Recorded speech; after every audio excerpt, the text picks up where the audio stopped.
Tá? Então tá bom. Então vamos lá, gente. Essa é a nossa 12ª reunião ordinária da Comissão de Turismo e Ambiente. Eu abro esta sessão já com a discussão e votação da ata da 11ª reunião ordinária. Em discussão, em votação, quem concorda permanece como está aprovada. Antes de iniciar a ordem do dia, eu queria só pedir aqui a atenção dos colegas deputados, aqueles que estão virtualmente e o presencial, que a gente aprovou aqui na comissão dois projetos, né, e duas comissões mistas, né, uma sobre o problema que houve no reservatório da Casan e uma comissão mista sobre a Resex da ponta lá de Santa Marta, né, que é o do farol de Santa Marta. Eu obviamente, né, como presidente da comissão, já estou indicado para as duas, porém a gente precisa da segunda indicação para ambas. E a nossa querida Isabelle, que é a secretária muito qualificada da comissão, está com dificuldade de conversar com as assessorias e para indicação.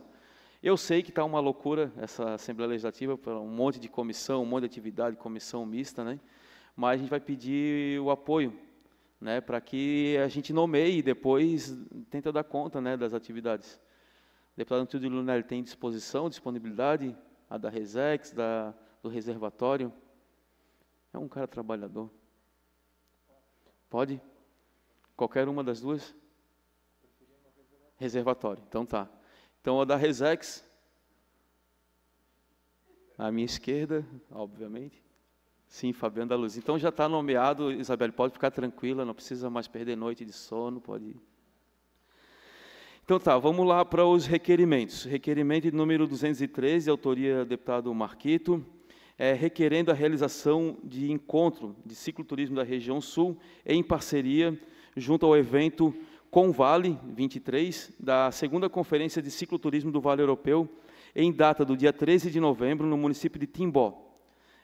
Objetivando conhecer os potenciais e também os desafios dos circuitos de cicloturismo catarinense, visando a formulação de políticas públicas para aperfeiçoar e fomentar esta oferta turística de grande relevância socioambiental e econômica, integrando os diversos destinos do cicloturismo de Santa Catarina. Coloco em discussão, em votação, quem concorda permanece como está, aprovado. E o requerimento de número 209, da autoria do deputado Ivan Nats, requerendo a convocação do secretário de Turismo, o senhor Evandro Neiva, a ser agendada para uma data conveniente, a fim de ouvir sobre todas as atividades realizadas pela Secretaria de Turismo desse Estado. Coloco em discussão, em votação, aprovado por unanimidade. Tá. Quero anunciar também a presença do deputado Lucas Neves, e agora a gente já entra para os projetos de lei. Eu passo para o deputado Lucas Neves, que é relator do projeto de lei de número 271/2023, de autoria do deputado Mauro de Nadal, que altera o anexo único da lei 18.278. Oi? Se conectou? A gente vai... Vamos esperar uns minutinhos, é isso? Eu começo a relatar? Então tá. Então vou dar continuidade. Na ausência do deputado Lucas Neves, eu vou relatar o projeto que ele é o relator, que altera o anexo único da Lei 18.278/2021, que consolida os atos normativos que concedem o título de utilidade pública estadual no âmbito do Estado de Santa Catarina para fim de declaração de utilidade pública estadual da Associação de Proteção Animal de Canoinhas, Grupo Resgates. Então, é da autoria do deputado Mauro Nadal. Essa proposição teve a sua admissibilidade na Comissão de Constituição e Justiça. A proposição também conseguiu cumprir todos os requisitos documentais para a inscrição de utilidade pública estadual. Ela agora está aqui na Comissão de Mérito, Comissão de Turismo e Meio Ambiente, e o voto do deputado Lucas Neves, ele coloca aqui como fundamentado nos artigos 144 e 209 nosso regimento interno da Assembleia Legislativa, ele conduz o voto no âmbito desta Comissão Turismo e Ambiente pela aprovação e pela continuidade do regimental tramitação do projeto de lei de número 271 de 2023, e esta é a deliberação. Coloco em discussão, em votação, quem concorda permanece como está aprovado o parecer do deputado Lucas Neves. É isso, gente. Então, eu quero aqui agradecer a presença dos deputados, quero saber se algum deputado quer se manifestar sobre alguma pauta. Agradecer muito a presença pela garantia do quórum. E agora, eu dou por encerrada essa reunião da comissão. Não? Ah, então tá. Então, não dou por encerrada. Não é... Então, a gente vai dar continuidade à reunião e a gente vai chamar aqui para a mesa que nós estaremos agora realizando uma atividade que é sobre um requerimento que foi aprovado nessa comissão, um requerimento que tem por finalidade, através dessa reunião ampliada, discutir o manejo florestal e agroflorestal de espécies que são protegidas por lei no Estado de Santa Catarina, na perspectiva de encontrar um caminho sobre esse manejo à luz do que o órgão ambiental do Estado do Rio Grande do Sul realizou. Então, essa atividade ela vem sendo realizada em parceria com as universidades, ela vem sendo realizada em parceria com órgãos ambientais que atuam no Estado de Santa Catarina e também com coletivos, grupos, empresas, agricultores e agricultoras que atuam, né, no manejo agroflorestal em Santa Catarina. Com a parceria também da EPAGRE, né, da nossa empresa pública de extensão e de pesquisa e da agricultura, e também com o Instituto de Meio Ambiente, nosso órgão estadual. Então, eu vou agora convidar para fazer parte da mesa o Fábio Martinho Zambonin, que é pesquisador da EPAGRE Ciram, para compor a mesa conosco. Muito obrigado, tá? Traz um almocinho. Pode ficar aqui, né? Ah, então tá. Nossos colegas deputados estão aqui falando que vão ter que ir para outra comissão de finanças, então a gente se despede. Depois vai estar gravado também no YouTube. Tá bom?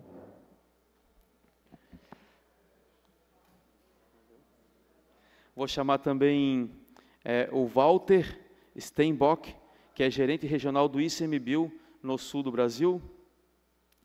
Chamar também o Antônio Augusto Mendes dos Santos, o Tonino, agricultor agroecológico e membro da Associação Slow Food do Brasil. E vou chamar as senhoras Roselene e também a senhora Cíntia, que são representantes do Instituto de Meio Ambiente do Estado de Santa Catarina, do IMA.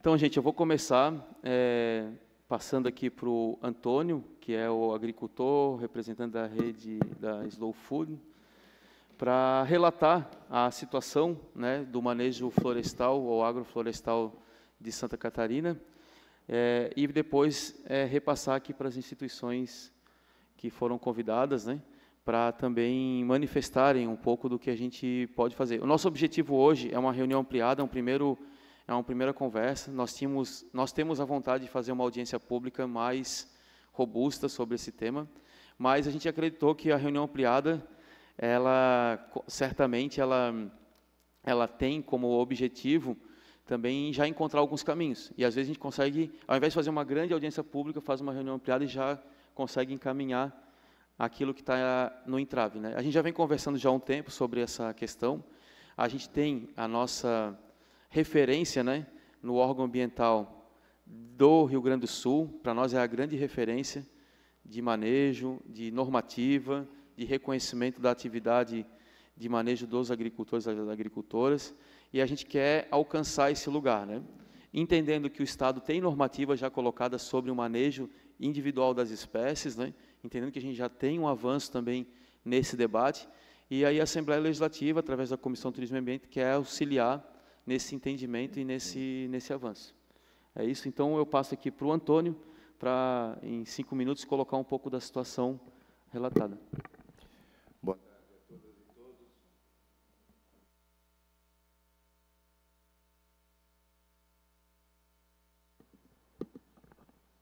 Boa tarde a todas e todos. Primeiramente, agradecer a oportunidade de a gente estar aqui representando os extrativistas do sul de Santa Catarina, a qual eu me incluo não como extrativista, mas como uma pessoa que está sempre em trabalho com os mesmos, e agradecer ao deputado Marquito, e cumprimentando a ele, cumprimento os demais membros dessa mesa, que eu tenho muita satisfação em estar junto. Alguns já não são companheiros, que nem a Cíntia do IMA, na Comissão de Produção Orgânica no Estado, na CEPOG. Eu queria dizer para vocês que um dos grandes gargalos que a gente tem enquanto no extrativismo é a insegurança que os extrativistas têm a fazer o manuseio no seu trabalho no dia a dia.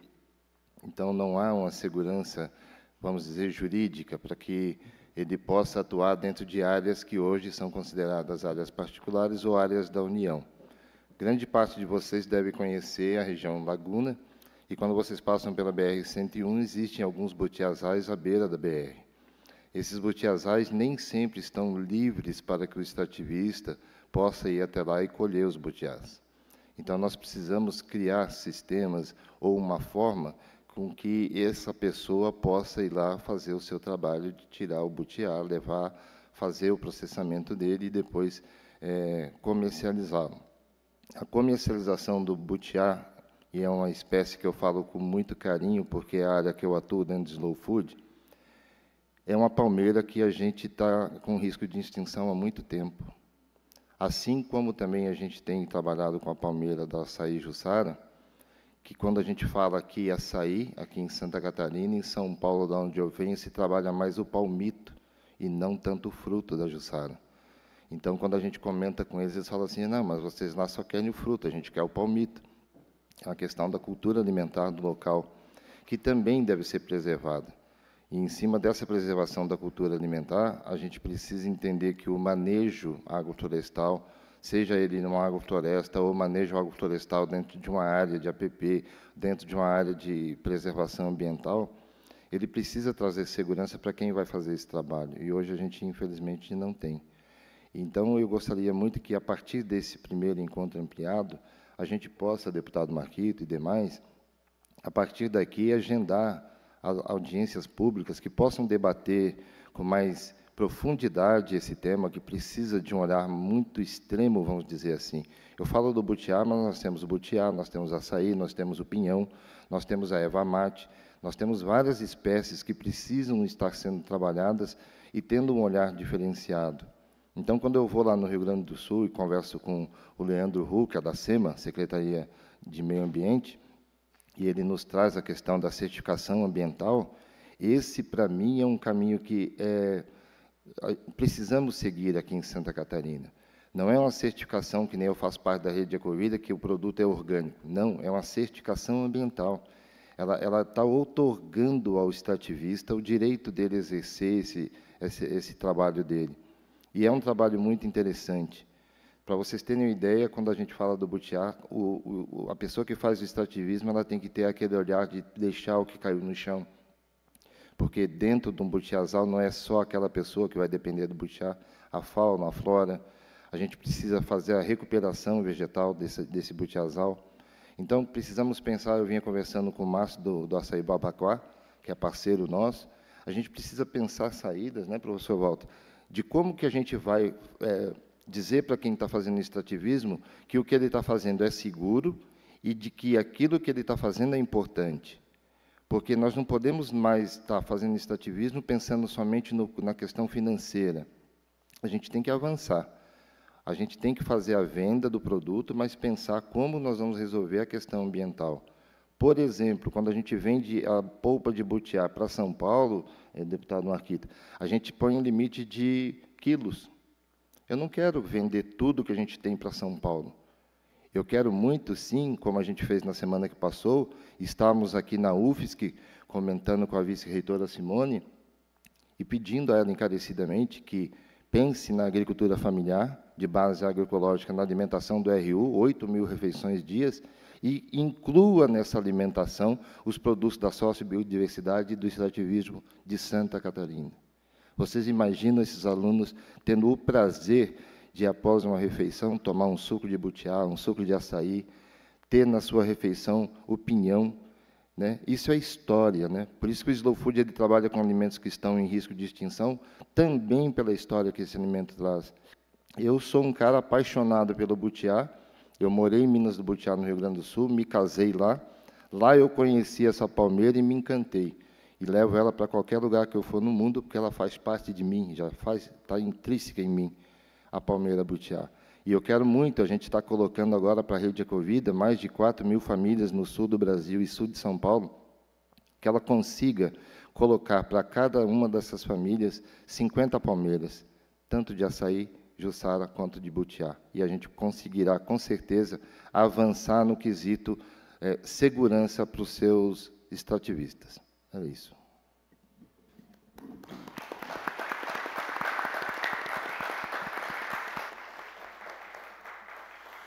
Muito obrigado, Antônio. Bem importante dar início com a tua fala. Quero também aqui dizer que está todo mundo muito bem-vindo aqui nesse auditório. Éramos para estarmos lá embaixo na sala de comissões, que é uma sala mais íntima, uma conversa mais a dinâmica aqui da Assembleia Legislativa tem sido bem acentuada, né? E foi convocado o presidente da CASAM para dar algumas explicações, né, hoje. As comissões elas estão muito ativas, então teve uma série de reuniões de comissões. Estamos aqui. Terminando aqui, nós vamos para a atividade do seminário de compostagem, em parceria com o CEPAGRO, que começa às 2h lá embaixo no plenário. Então, fiquem à vontade, seguimos juntos aqui. Vou passar agora para o Fábio Zambonin, que é o pesquisador da IPAGRE. Está contigo, Fábio. Boa tarde a todos e a todas. Cumprimentar aqui o deputado Marquito e agradecer também, viu, Marquito, a você e a sua equipe por oportunizarem a gente estar aqui agora discutindo essa importante tema, né, para a agricultura catarinense, eu diria assim, para o meio ambiente também. Queria fazer um cumprimento especial ao Antônio e, em nome dele, a todos os agricultores e agricultoras agrofloresteiras aqui, pelo importante trabalho, ao Walter, a Cíntia, a Rose também, queria cumprimentar, estendendo aos demais técnicos que estão lado a lado nessa caminhada com os agricultores. Ao professor Ilhas, que eu vi aqui agora, que também milita nessa causa, e é muito importante, além das pesquisas desenvolvidas, a formação desses futuros profissionais que eu estou vendo aqui, sensibilizá-los e capacitá-los, mesmo formá-los para atuarem para uma produção de alimentos e de mais produtos florestais, madeireiros, não madeireiros, respeitando de forma equilibrada e respeitando os nossos ecossistemas. Dito isso, eu gostaria de forma bem breve aqui caracterizar os SAFs. Os SAFs, a gente pode dizer resumidamente que são o cultivo de espécies arbóreas perenes consorciadas com espécies agrícolas anuais, bianuais, de forma conjunta no mesmo espaço, seja concomitantemente, ao mesmo tempo, ou de forma sequencial. Os SAFs podem ser bem simples ou bem complexos. O que vai depender dessa complexidade é o número de espécies e as relações entre esses componentes do SAF. Para a gente ter SAFs complexos, que, além de fornecerem uma série de produtos alimentícios e não alimentícios, e ainda proverem serviços ecossistêmicos importantes, tem que ter manejo, e tem que ter um manejo bem fino, com bastante técnica. Já está provado em Santa Catarina, nacionalmente, no mundo inteiro, que esses SAFs complexos eles prestam serviços importantes, principalmente em relação à conservação do solo, conservação da água, manutenção da biodiversidade, abrigo para a fauna e demais serviços ecossistêmicos importantes. Quando nós falamos em espécies nativas, esse manejo ele tem encontrado dificuldade. A gente vai falar um pouco sobre isso, né? Que é o objetivo dessa reunião. Santa Catarina, a gente tem vários exemplos, né, Marquito, de sistemas agroflorestais diversificados, tradicionais.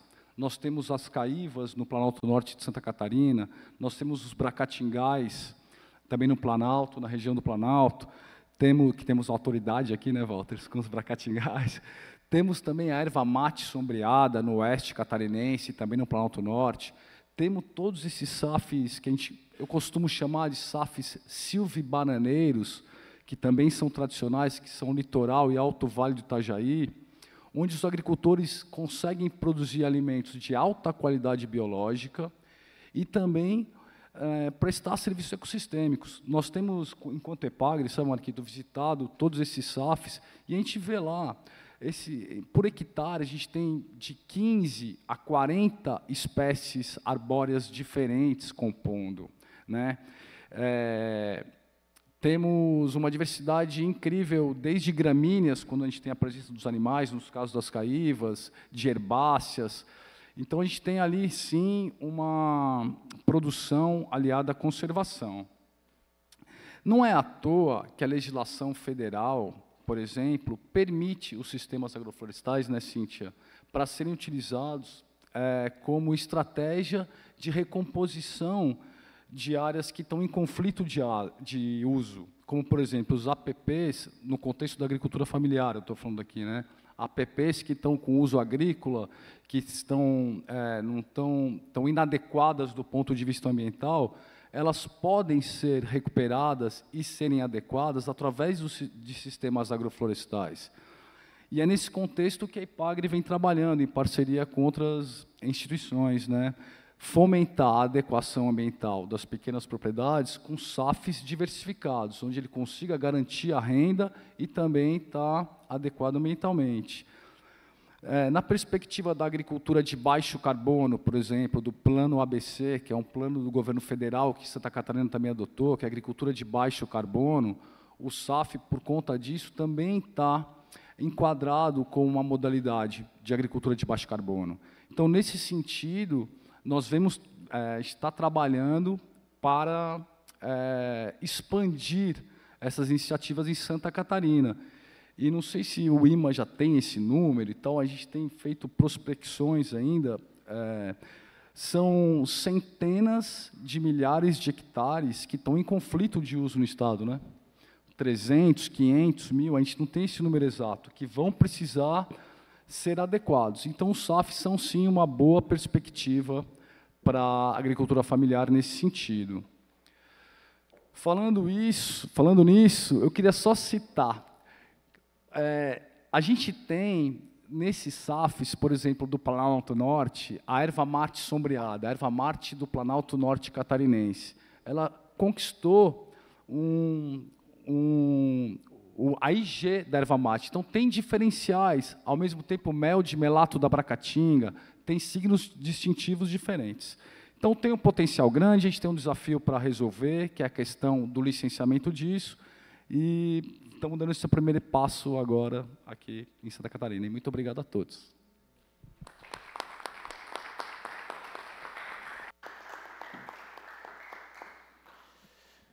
Muito obrigado, Fábio. Assim, primeiro, a nossa motivação aqui é porque existe esse lugar, né, que é como a gente dá esse passo, né, sobre a questão do licenciamento. Daí, justamente, a gente vai chamar agora o IMA para se manifestar, colocar um pouco das questões. Nós, enquanto legislador, né, enquanto mandato, a gente é muito provocado pela sociedade, pelos grupos, né, pelos agricultores que estão manejando de, Marquito, tem que fazer uma lei, vamos regulamentar, vamos... A gente também prefere fazer essas ações a partir de um debate, a partir de muita conversa, né, a partir de entendimento, porque nem sempre uma lei ela ajuda, às vezes uma lei ela entra completamente atravessada, especialmente de quem já vem trabalhando nos órgãos, né, ambiental, no órgão de pesquisa e extensão, né, nos órgãos competentes, né?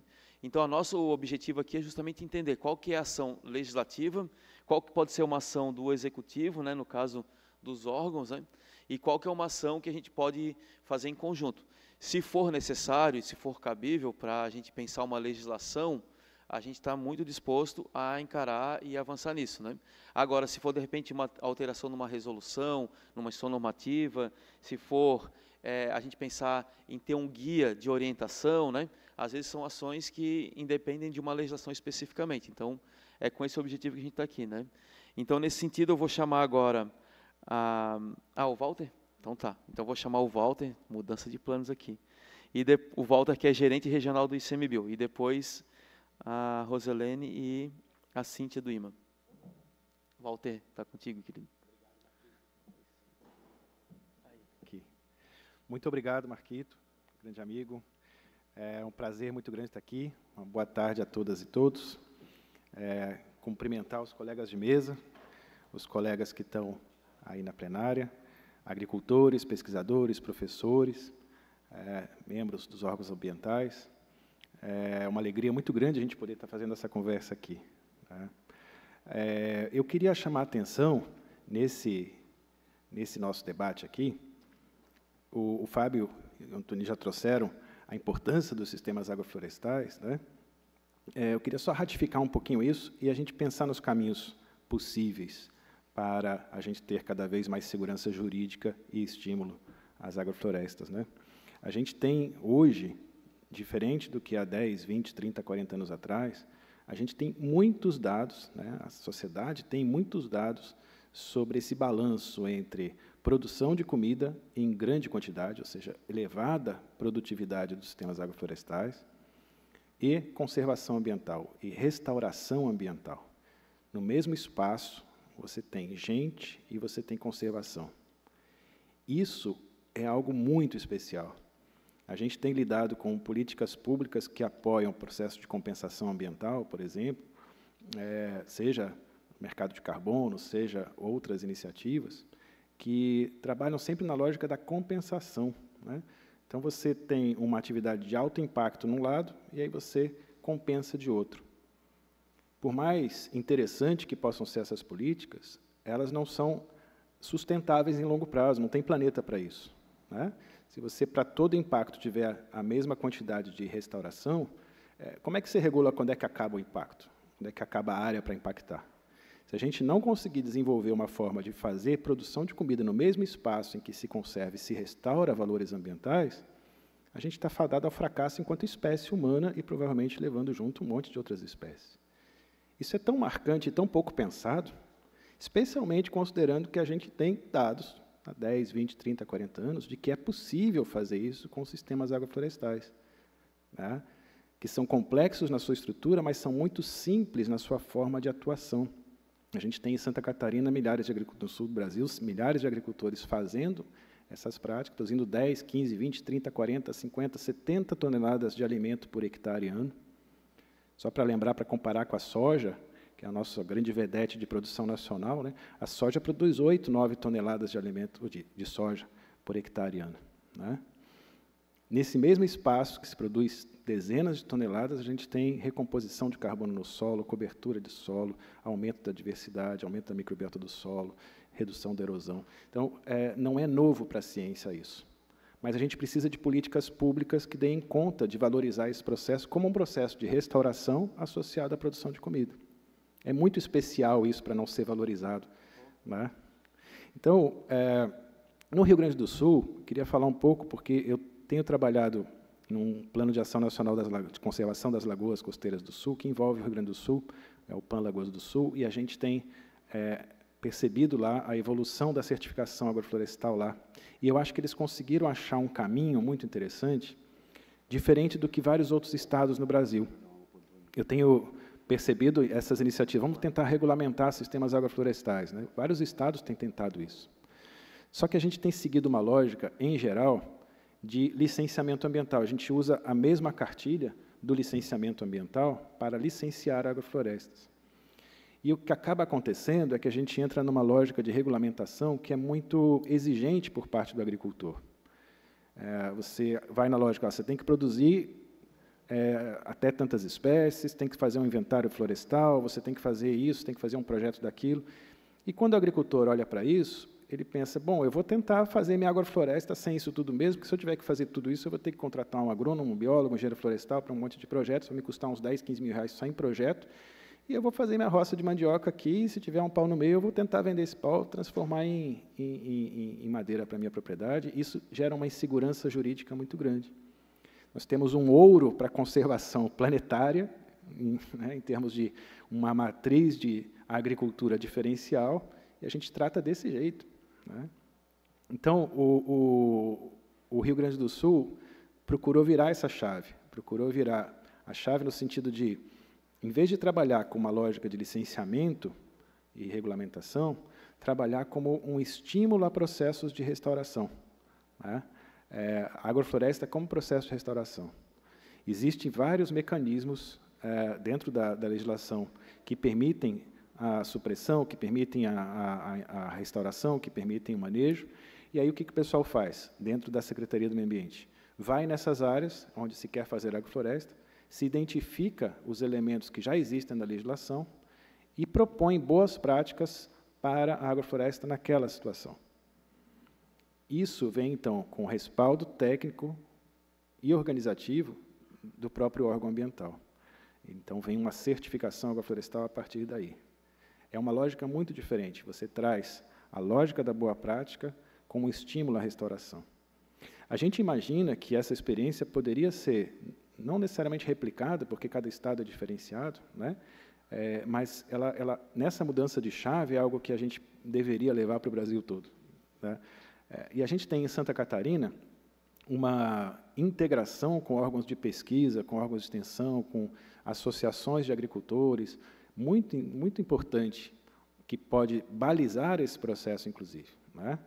Então, vamos imaginar a possibilidade de um agricultor, de uma associação, querer fazer agrofloresta, ter esse apoio do órgão ambiental, em termos de identificação do que é possível utilizar de legislações, ter uma certificação agroflorestal e ter o acompanhamento das instituições de pesquisa, das instituições de extensão.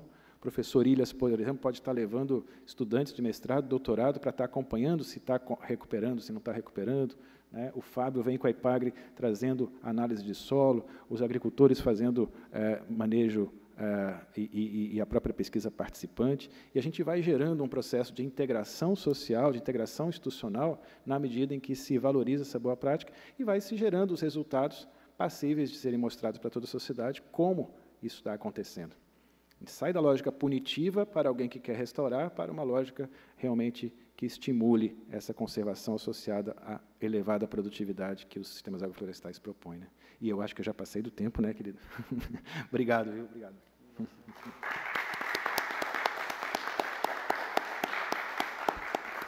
Então, só para a gente entender, então, o ICMBio reconhece essa certificação florestal como um instrumento no próprio processo de licenciamento.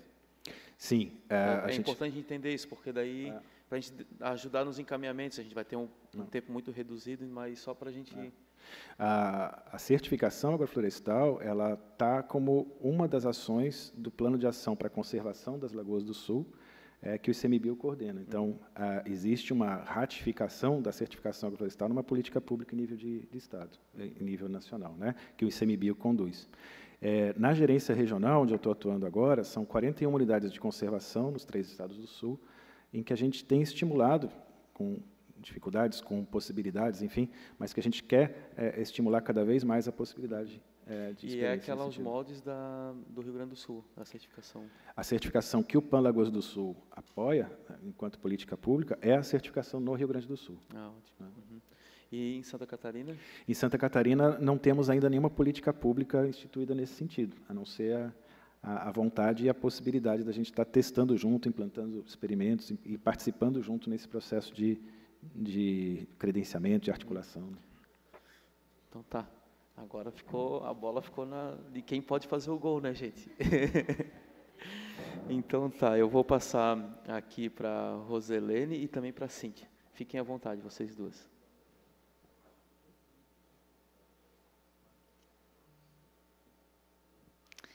Bom, boa tarde a todos.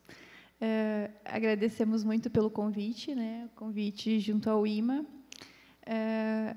Eu sou um pouco nova nesse assunto, eu recebi o convite internamente um pouco atrasado e não consegui dar toda a atenção que o assunto merece, mas aproveitando aqui, né, a oportunidade de eu ingressar nesse tema e trabalhar junto já com os servidores que já atuam há algum tempo. Então, essa é uma oportunidade para mim também de me aprofundar no assunto, trazer para a minha gerência, discutir as demandas, né, e ajudar nesse sentido. Então, nesse momento, eu me coloco à disposição, né, para, nas futuras comissões, né, com o aval do IMA, poder participar.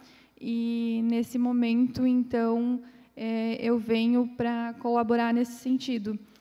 Eu vou passar a palavra para a Cíntia, que tem um pouco mais de experiência no assunto, né, para poder falar com vocês.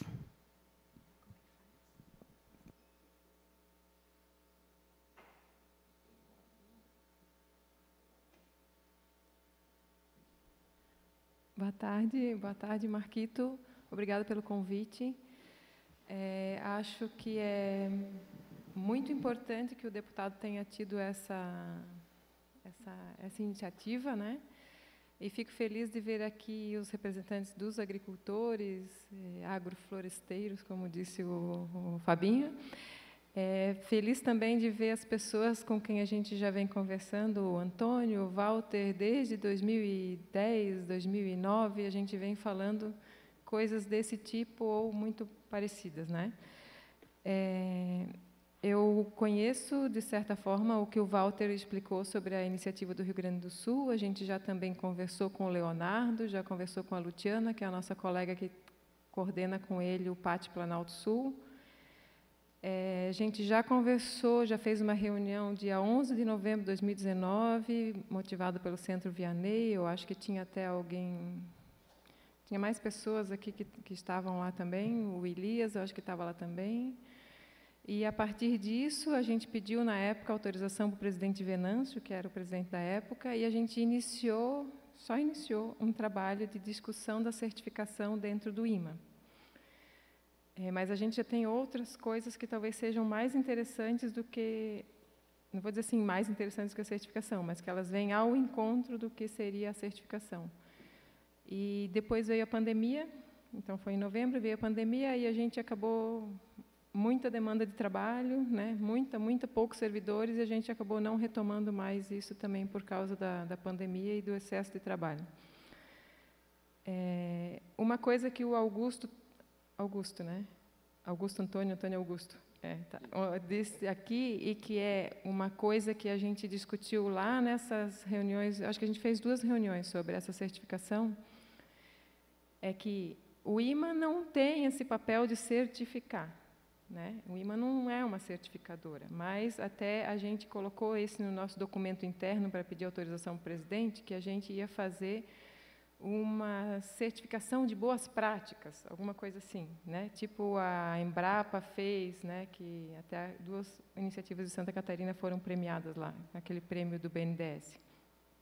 Uma certificação de boas práticas, e o presidente, na época, concordou. E, depois, numa segunda reunião, a gente conversou que seria importante a gente discutir todas as formas sociais de acesso à terra, não sei se eu estou me expressando bem. E isso foi o que o Antônio trouxe de novo, a insegurança jurídica de pegar o butiá na terra que não é minha. E isso era uma primeira dificuldade nossa. Como que o IMA, um órgão do Estado, vai dizer que está ok a prática que eu faço numa terra que não é minha, ou numa terra da União? Aí eu me lembro do que talvez a gente possa ter como modelo, que são as quebradeiras de coco lá do Norte e Nordeste, né? Aí sim, talvez fosse o caso de ser uma legislação, eu acho, diferente, né? Porque aí eu acho que não cabe ao IMA decidir sobre coisas que a gente, pelo menos até onde sempre vejo, a gente dá autorização e coisas para a sua propriedade, aquilo que é, ou que tem uma declaração de utilidade pública, mas não é para terras, eu fazendo nas terras de terceiros, né? Então, isso eu acho que sim, caberia talvez uma investigação da legislação, como é que se fez, como é que se faz lá em cima, para a gente poder repetir aqui. A outra coisa que a gente trabalhou muito, aí o Walter foi um dos primeiros que deu essa luz, lá em 2012, quando a gente fez um primeiro seminário sobre a Bracatinga, lembra, Walter? E aí a gente falou, o Walter disse, não precisa falar em manejo, a gente fala em plantio. E aí, desde lá, a gente começou a trabalhar na instrução normativa de cadastro de plantio.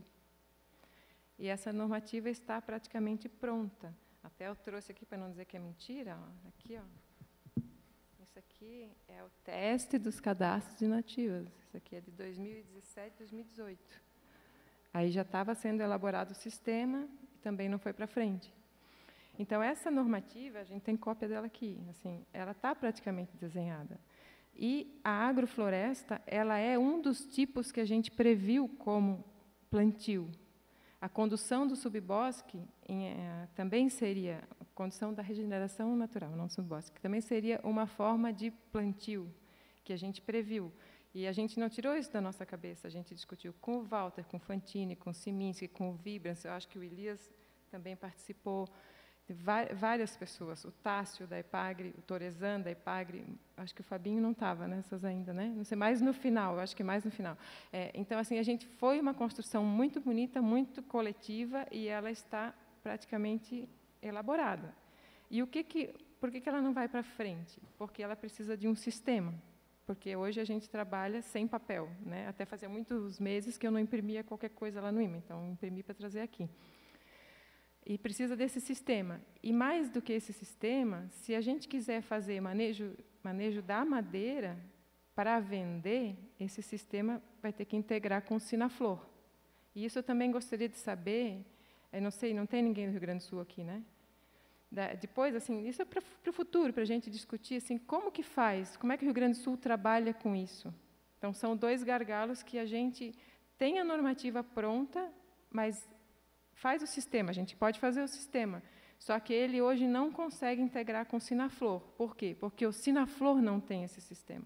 Nós fizemos reunião ano passado com o IBAMA, com dois técnicos do IBAMA, e eles não têm o sistema de cadastro de plantio de nativas. Eles têm um cadastro de exploração de nativas plantadas, que nós aí também temos. E, para isso, o agricultor precisa entregar um inventário florestal e que é caro. O cadastro que a gente desenhou, né, elaborou, ele prevê a cubagem pós-corte. Então, depois de abater as árvores, de colher, é que vai se medir e vai informar, porque ele já tem o plantio cadastrado. Isso, eu acho muito boa essa normativa, porque não saiu da minha cabeça, saiu de todas essas pessoas que eu falei antes. Então, e outra coisa que o Walter disse, que também aí a gente tem que pensar, que no Rio Grande do Sul, a partir da conversa também que eu tive com o Leonardo, eu entendi que eles fazem tipo um apoio ao agricultor. Nós do IMA não podemos fazer isso. Nós não temos essa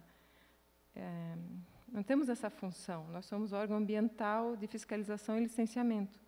Talvez a Epagre tenha essa função. No Programa Estadual de Florestas, que a gente ajudou também a elaborar, junto com o Vibrance, com o pessoal, lá diz aumentar a extensão florestal. Então, ou conversar com a presidência do IMA, com o Ministério Público, que essa passe a ser uma função do IMA. Mas a gente não tem essa função. Para mim, caracteriza conflito de interesse. Quando a gente vai, orienta e depois a gente dá aquela certificação. Por mais que eu entenda a função social, por mais que eu apoie a causa, por mais que eu tenha me dedicado anos a isso, eu acho que não é função do IMA ir lá orientar o agricultor, hoje.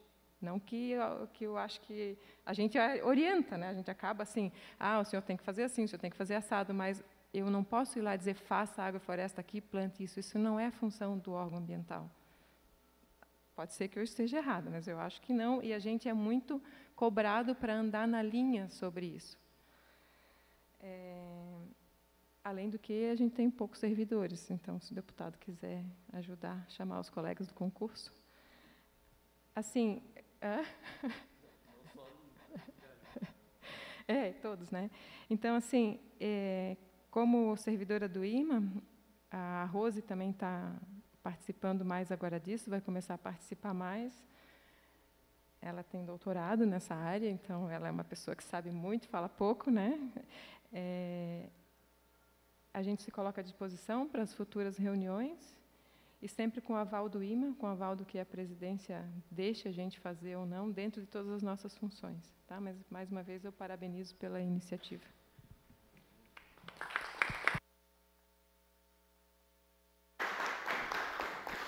Nós temos uma questão regimental que vai acabar a transmissão em 3 minutos. Então, assim, antes de terminar, mas a gente vai abrir mais uns 15 minutos para fazer um debate rápido.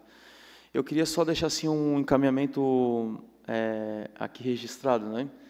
Eu acredito que tu colocaste muito bem, né, Cíntia e Rose, que existe uma disposição, existe um instrumento já quase que maduro e pronto para ser regulamentado, vamos chamar assim, e acho que a gente pode, agora, enquanto Assembleia Legislativa, também ajudar nesse processo. Né? Eu sugiro que a gente possa fazer uma reunião no IMA com esses parceiros, universidade, ICMBio, os outros representantes de agricultores, fazer uma reunião menor, mas na perspectiva de trabalho mesmo, de encaminhamento, ver o que precisa ser feito do ponto de vista político, do ponto de vista técnico, né, para que essa normativa ela avance. Né? Queria colocar isso, daí a gente fazer isso enquanto uma atividade da Comissão de Meio Ambiente, e fazer isso no IMA, de repente, uma reunião mais reduzida, técnica, a gente articula aqui enquanto comissão, né, auxilia nesse processo da relação política, e queria botar isso como um encaminhamento. Né? Estão de acordo? Ótimo. Tudo bem, Rose? Tudo bem? Ótimo. Então tá, vai encerrar a transmissão, mas eu vou dar ainda aqui 15 minutos, se tiver alguma manifestação, umas 2, 3 manifestações do pessoal que está aqui, eu queria poder abrir esse momento, né, para daí a gente voltar para a mesa e fazer esse encerramento, pode ser? Aí quem quiser falar, está o microfone aqui. Então, eu preciso dar como encerrada, né, essa reunião da comissão, e agora a transmissão acabou e a gente vai passar aqui para as falas.